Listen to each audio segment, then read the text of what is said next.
دل کے مسلمان بنے، روح کے مسلمان بنے، زبان کے مسلمان بنے۔ ایک ہندو نے نا کتاب لکھی ہے حضور علیہ الصلوۃ والسلام کے سیرت مبارکہ پر، ہندو نے۔ وہ ہندو کہتا ہے کہ میں نے نا عجیب منظر دیکھا ہے عرب کے لوگوں کا۔ ہندوؤں نے نا بڑا خوبصورت میرے محبوب کے بارے میں لکھا ہے۔ ایک ہندو نے جب حضور کی سیرت پر کتاب لکھی تو کچھ لوگوں نے کچھ اشعار لکھے، تو لوگوں نے کہا تو ہندو ہو کے حضور پہ لکھتا ہے، ہندو ہو کے؟ تو اس نے بڑا عجیب جملہ کہا، کہنے لگا ہو جائے عشق کسی سے کوئی چارہ تو نہیں، اور صرف مسلم کا محمد پہ اجارہ تو نہیں، صرف مسلم کا محمد پہ۔ اور پھر کہنے لگا نام و نسب سے اگرچہ ہندو ہوں پر کملی والے میں تیرا سادھو ہوں، کملی والے میں تیرا سادھو، میں تو ساتھ دیوانہ ہوں یا رسول اللہ آپ کا۔ تو نبی پاک علیہ السلام کے بارے میں لوگ لکھتے ہیں، وہ کہتے ہیں وہ محبت سے نہیں لکھ رہا، وہ سمجھ لیں کہ ایک عالمی تجزیہ نگار ہے تو ایک تجزیہ دے رہا ہے۔ کہتا ہے میں نے دو قسم کے عرب دیکھے، دو قسم کے۔ ایک عرب میں نے وہ دیکھے جو اتنے انا پرست ہیں، اتنے خود غرض ہیں، اتنے اپنے ذات کے بت میں الجھے ہوئے ہیں کہ وہ ایک حوض پہ اپنے گھوڑوں کو پانی پلانے گئے، 10 15 20 گھوڑوں کو پانی پلانے گئے ہیں، تو جھگڑا ہو گیا، پہلے میں نے پلانا ہے، میں بڑا چودھری ہوں۔ اس نے کہا نہیں میں تجھ سے بڑا ہوں، پہلے میں نے پلانا ہے۔ اس پہ جھگڑا ہوا، وہ غیر جانبدار تجزیہ نگار کہتا ہے اس پہ جھگڑا ہوا، لڑائی ہوئی، قتل ہوئے، اتنے قتل ہوئے کہ یہ قتل نسلوں تک چلے، نسلوں تک یہ قتل آگے بڑھے۔ وہ کہتا ہے ایک میں نے وہ عرب دیکھے، اور پھر کچھ عرصے کے بعد مکے اور مدینے میں اللہ نے اپنے نبی کو بھیجا، مصطفیٰ کریم علیہ السلام آئے۔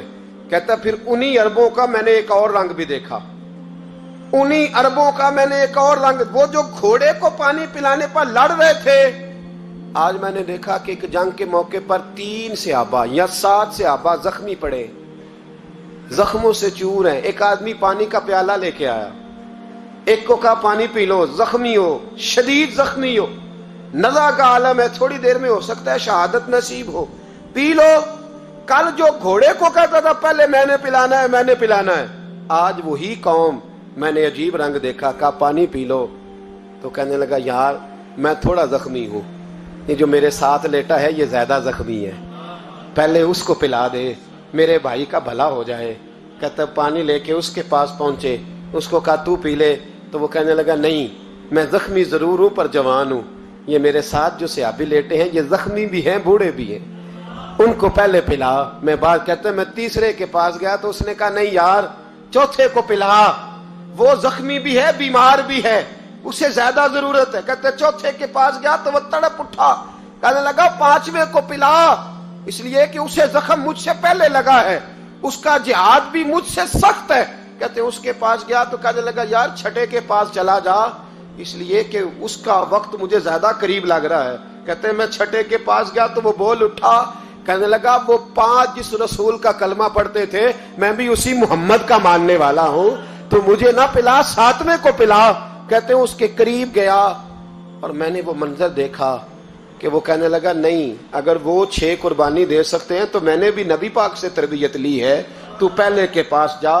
کہتے ہیں میں اس کے پاس جا کے کھڑا ہوا تو روح پرواز کر گئی، میں دوسرے کے پاس گیا تو کلمہ پڑھ کے شہادت کا جام پی گیا، میں تیسرے کے پاس گیا تو حوض کوثر تک وہ بھی پہنچ گیا۔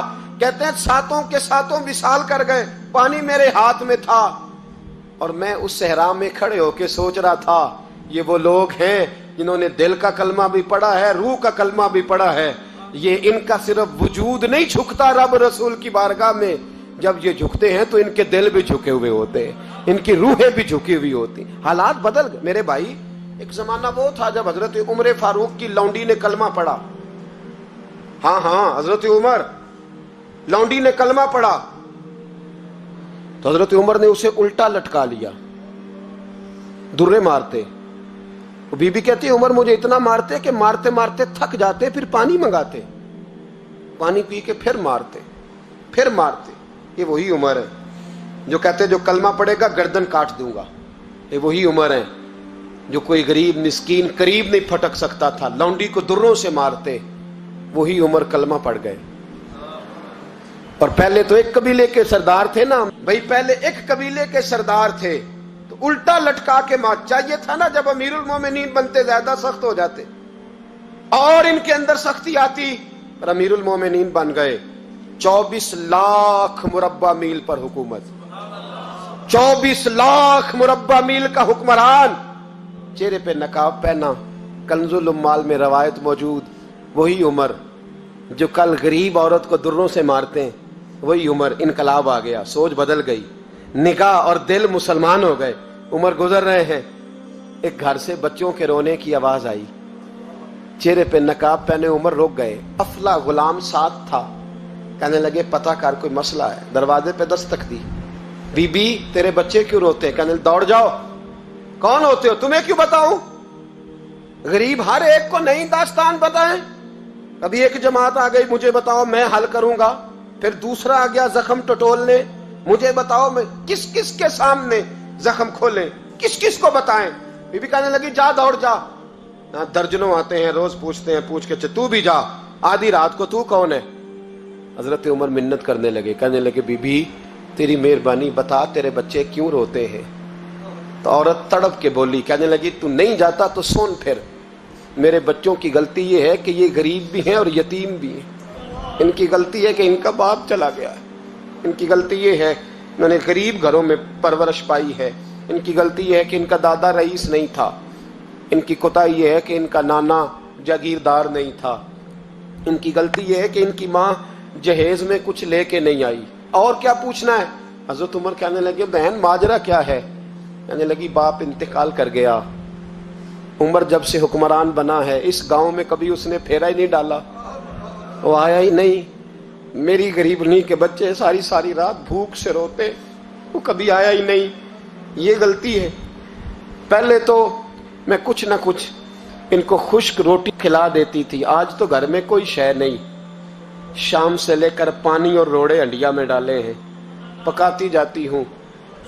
کہا تھا چلو سو جائیں گے، اور بھوک بڑی ظالم ہے، نیند بھی نہیں آنے دیتی. سب روگاں دا روگ محمد، جس دا نام غریبی، کنڈ ولا کے لنگ جاندے نی دوست یار قریبی. کب بھوک بڑی ظالم ہے، پیٹ بھوکا ہو تو یہ بھی نہیں آتی. سوچتی تھی سوچ اب تہجد کا وقت ہے پر سوتے نہیں. اب بتاؤ میں کیا کروں؟ عمر تو 24 لاکھ مربع میل کا حکمران ہے، اس کچی بستی میں کیسے پھیرا ڈالے گا؟ حضرت عمر دوڑے گئے. 60 سال عمر، کندھے پہ اناج کا تھیلا رکھا، کندھے پہ. غلام کہتے حضور مجھے دے دیں. فرمایا بتا قیامت میں بھی میرا بوجھ اٹھائے گا؟ حضرت عمر لائے. پھر عمر نے اس بی بی کے گھر میں چراغ روشن کیا. پھر بوڑھے عمر کہتے میری بیٹیاں تھیں، میری بیویاں تھیں، میں نے کھانا کبھی نہیں پکایا تھا. میں نے اس بی بی سے کہا بہن تو بیٹھ جا، بیٹھ گئی. عمر کہتے میں نے آگ جلائی. آپ کے غلام کہتے ہیں جب عمر آگ میں پھونکے مارتے تھے تو ان کی داڑھی سے دھواں نکلتا تھا. عمر نے آگ جلائی. پھر فاروق کہتے میں نے کبھی روٹی نہیں پکائی تھی پر آج میں نے آٹا بھی گوندا. 24 لاکھ مربع میل کا حکمران. او بھائی جب تیرا دل اور نظر مسلمان ہوتی ہے تو پھر تو جھوٹے دعوے نہیں کرتا، پھر دین تیرے لفظوں میں، جملوں میں، تقریروں میں نہیں رہتا. حضرت سیدنا عمر فاروق رضی اللہ تعالیٰ عنہ آٹا گونتے ہیں، داڑھی ساری آٹے سے بھر گئی. پھر عمر فاروق روٹیاں پکاتے تو ہاتھ جلتے. پھر سالن پکایا. پھر عمر نے دسترخوان بچھایا. پھر وہ چھوٹے چھوٹے بچوں کا عمر نے منہ دھلایا. پھر فاروق اعظم روٹی کے لقمے ان کے منہ میں ڈالتے اور روتے، کہتے بیٹو عمر کو پتہ نہیں چلا کہ تم بھوکے تھے. بیٹیوں عمر کو خبر نہیں تھی. عمر سے ناراض تو نہیں ہو؟ چھوٹے چھوٹے بچے کہتے ہمیں تو پتہ بھی نہیں عمر کون ہے. آپ کیا بات. پھر ان کو عمر فاروق نے کھلایا. پھر فاروق اعظم صحن میں بیٹھ گئے، ان کو ہنساتے رہے. غلام کہتے حضور اب کیا کرتے ہو؟ فرمایا جو میری وجہ سے روئے تھے انہیں خوش نہ کروں. پھر اس بی بی کی طرف متوجہ ہوئے، کہنے لگے اگر عمر نہیں آیا تو آپ ہی خبر کر دیتی. تو بی بی کہنے لگی ڈیوٹی عمر کی ہے خبر لینے کی، میری نہیں ہے کہ میں جا کے بتاؤں. میں کیوں بتاؤں؟ تو حضرت عمر کہنے لگے چل عمر کو معاف کر دے. کہنے لگی اسے کیا معاف کرنا ہے، میں تو دعا کرتی ہوں اللہ اسے ہٹا دے اور آپ کو بنا دے. میری دعا ہے کہ وہ چلا جائے آپ آ جائیں. فرمایا اگر میں بن جاؤں تو عمر کو معاف کر دو گی؟ کہا ہاں کر دوں گی. حضرت عمر نے چہرے سے نقاب اتارا. فرمایا بی بی میں عمر ہی ہوں،